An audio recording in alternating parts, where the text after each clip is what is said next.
Estoy casi segura de que conocéis esta canción.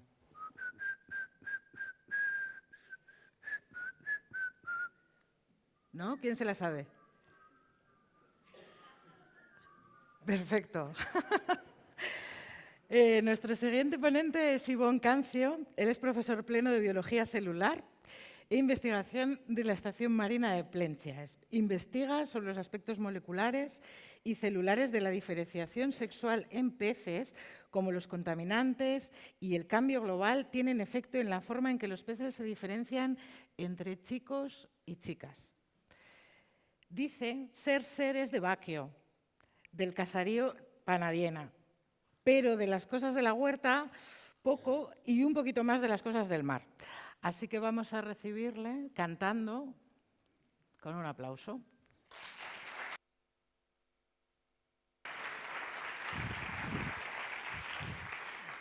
Kaixo, kontatu behar dizuet, abuztuan hau prestatzen hasi nintzen pentsatzen, jode, ja bagaude Gabonatan, porque Bigon argia jarri zituzten eta ja inguruko guztiak Gabonetako loteria erosten hasiak ziren.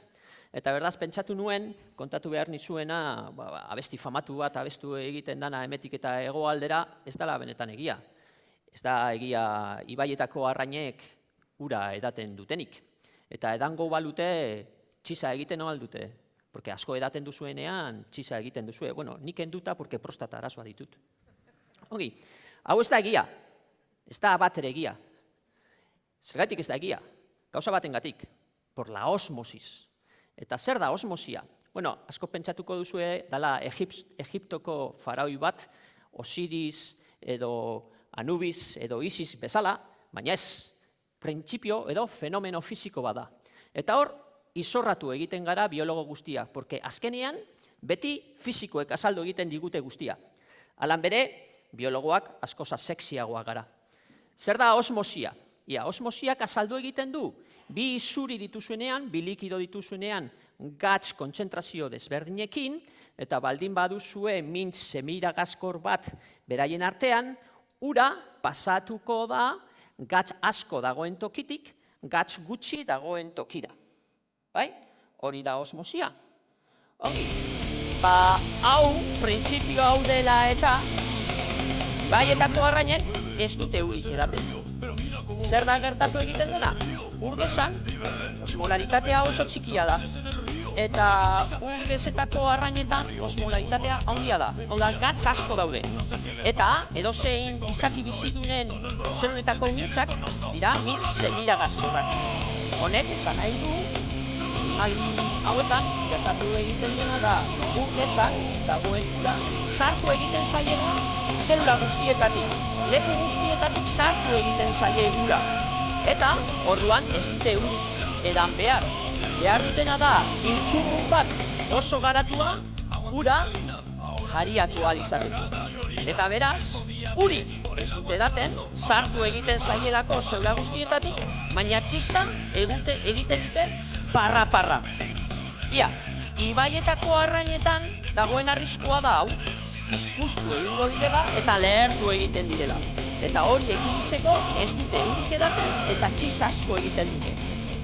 Ongi, guazen itxasora. Itxasora baldin bagoaz, beste gauza bada gertatu egiten dena. Osmolaritatea oso altua da. Hau da, gatz asko dago uretan. Eta gure animalien fluidoetan eta zeuletan dagoen osmolaritatea da urgezetan ditugun arrainen antzekoa. Kasu honetan alderantzizko gauza bat gertatu egiten da. Hau da, animalien daukagun ura joera dauka ateratzeko. Eta nola ateratzeko joera duen zeula guztietatik ateratzen dan, itsasoko arrainek bai edaten dutena ura. Eta aldiz, giltzurruina oso gutxi garatua dago eta oso txiz gutxi egiten dute. Hau da, arrain hauetan arriskua da makaio gatzatua bihurtzearena. Y por la boca vive el pez. Ongi. Ze gertatu egiten da marrazoekin. Marrazoak ere itxosoan bizi dira gehienak. Eta hauetan gauza desberdinak dira. Hauek konformistak dira. Beraiek konforme daude itsasoko uretan bizitzearekin. Zer egiten dute? Itsasoko uraren kontzentrazioa berdindu egiten dute. Hori ez dute egiten gatzekin, egiten dute urea kontzentratuz. Horregaitik dute txiz usaina. Beraz, ez dute ura irabazten itsasotik, ez dute ura edaten, eta gernu gutxi egiten dute. Bale? Ongi, danok ezagutzen dituzue bestetik. Daudela arrainak egiten dutela pauso itsasotatik ibaietara, eta ibaietitaik itsasora. Dira espezie anadromoak. Zer gertatu egiten da nire herrian, ure darizonetik, jauzi egiten denean arrain bat itsasora. Hori da sardinerreka, eta sardinerrekatik jauzi egiten denean arrain bat itsasora zer gertatu egiten zaio. Edo sartu egiten denean itsasotik animali bat urgezetara, zer gertatu egiten zaio? Pasatu egiten da urgazitik urgezara. Ongi, ezagutzen dituzuela honelako arrain asko daudela, izokinak edo amuarrainak. Batzuk pasatu egiten dira itsasotik ibaietara, beste batzuk ibaietatik itsasoetara. Eta kasu honetan, pairatu egiten dute, esmoltifikazio prozesua, hau da, igeletan gertatu egiten den metamorfosia, gertatu egiten da arrain hauetan, pasatu alizateko ur medio batetik bestera. Hemen, ez da gertatzen, igeletan gertatzen den bezala, galdu egiten dutela izatza. Bai? Hemen, irabazi egiten dute giltzurrun bat. Eta horretarako, erabili egiten dituzte hormonak. Eta erabili egiten dituzten hormonak dira prolaktina, baina baita hormona tiroideoak. Eta anfibioetan, igeletan ere, da hormona tiroideoa metamorfosien arduraduna dena. Ongi, badaude beste arrain batzuk, gertatu egin zaiena hau evoluzioan zehar, zeren gelditu egin dira glaziazioetan zehar atrapatuak urgezatan. Hemen daukazue espinosoa. Espinosoa da itsasoetako arrain bat. Baina, glaziazioen ondorioz, leku batzuetan Islandia bezala, gelditu egin dira ibaietan atrapatuta. Eta ibaietan atrapatuta gelditu egin direnean, garatu egin izan dute giltzurruna osmosiaren aurka. Baina beste bat garatu egin dutena da, hemen duten izatz hau itsasoan dute. Baina ibaietan, ninfak, sorginorrantzen ninfak, oratu egiten dituzte hortik, eta jan egiten dituzte. Eta horiek egitzeko galdu egin dute hemengo eskata. Eta hori egin dute PITX bat genea galduz. Eta hori da gure aldaka, gure pelbisa, sorterazi egiten duen genea. Eta hemen da, arrainaren pelbisa sorterazi egiten duen genea. Ongi. Zein da galderari garrantzitsuena orain? Txiza.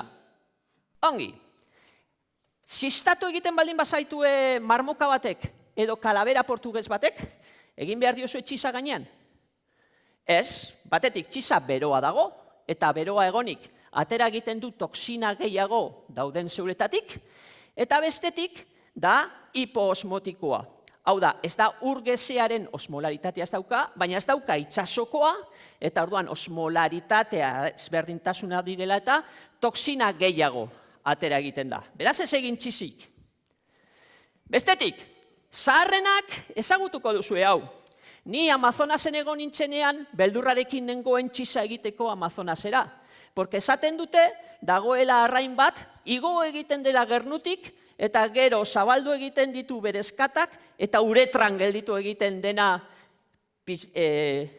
oratuta. Deitzen da el pez katxondo, ke katxondo el pez, Ongi, hau ez da egia.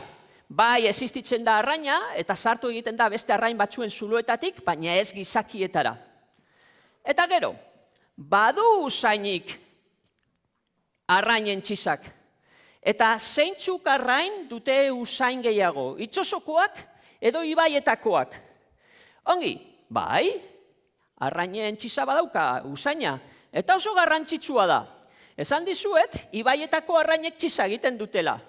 Eta oso garrantzitsua da zenbait arrainetan, adibidez tilapietan, txizaren zehar jaurtik egiten dituzte feromonak, hormonak. Eta erabili egiten dituzte ligatzeko. Eta beraz, txiz gehien egiten duen arrak gehiago ligatzen du. Lanproia da arrain bat, bizi dena itsasoan eta ugaldu egiten dena ibaietan. Ongi, migratzeko gorantza, goian dauden larbak txiza egiten dute, eta txiz hori ailegatu egiten zaie helduei itsasoan, eta orduan jakiten dute nora jun behar dute. Jun behar dute ona eta ez ona. Eta bestetik, arraren txiza balio du emea erakartzeko. Orain, zein arrainek egiten du usain gehiago? Ongi, nok irakurri egin du El Perfume, Patrick Suskind, bai? Jean-Baptiste Grenouille, hasieran, jaio egiten da Pariseko merkatuan arrainen artean, kriston kiratzaren artean. Berak ez dauka bere gorputzeko usainik, baina dauka kriston usaimen almena. Bai? Ongi, zer gertatu egiten zaie arrainei? Arrainak itsasoan bizi dira sakonera hundietan presiopean. Eta presiopean proteina guztiak degradatu egiten dira. Eta horik iritzeko metatu egiten dute trimetilamina. Eta trimetilamina oksidatu egiten denean ematen du arrain usaina. Ez arrain ustelduaren usaina, baina bai arrain usaina. Eta normalean itsas ondoko arrainek usain gehiago dute itsaso gainazaleko arrainek baino.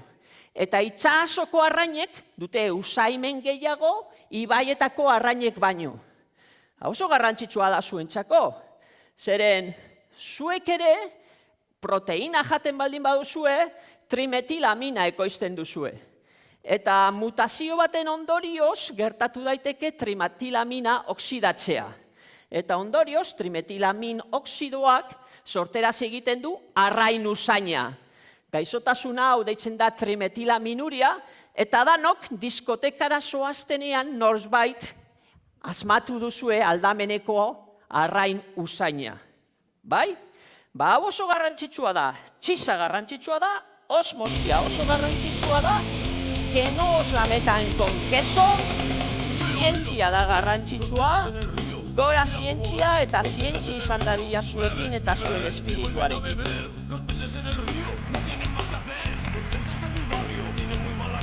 Me miras muy raro.